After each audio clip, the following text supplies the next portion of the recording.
An infant rushed to the hospital with severe injuries. These pictures just so hard to look at. 3.5 years later, after his biological parents are facing charges now in the Eastern Shore, investigative reporter Margaret Cavanaugh has been digging into this case and interviewed the child's adoptive mother. It's a child that had no voice, a child that has almost lost his life. Broken ribs, bleeding on both sides of his brain, and a lack of oxygen. Hunter West's adopted mother says he was just 6.5 weeks old.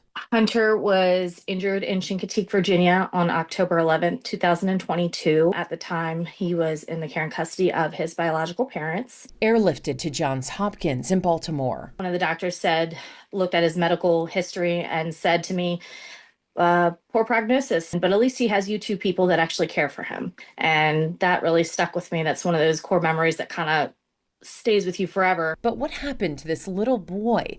Lauren West heard about this situation. We started the ball with local CPS agency and said, how can we help? How can we support you? We understand that there's a little boy in need of a home, and we'd like to be a resource for him. First, she and her husband were Hunter's foster parents. Then they adopted him and continued their crusade to get answers and justice for their son, creating this Facebook page. A huge level of frustration, given the fact that we feel like Hunter's story has been brushed under the rug.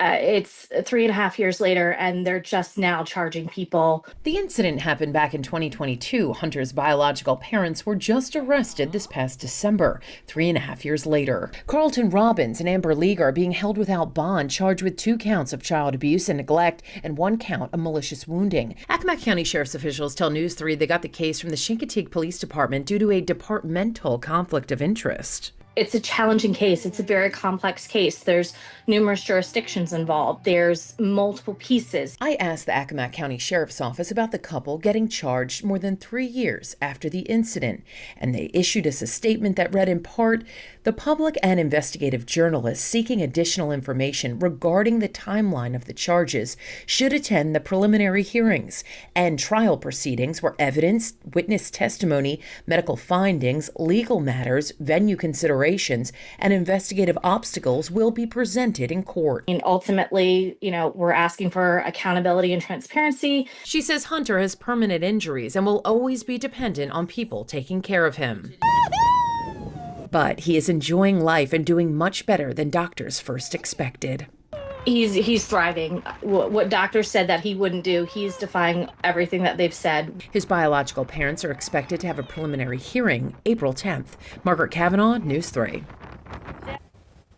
News 3 reached out to the attorneys for both suspects. We did not get a response for Robin's attorney, but the lawyer for the child's biological mom said that it was not appropriate to comment at this time.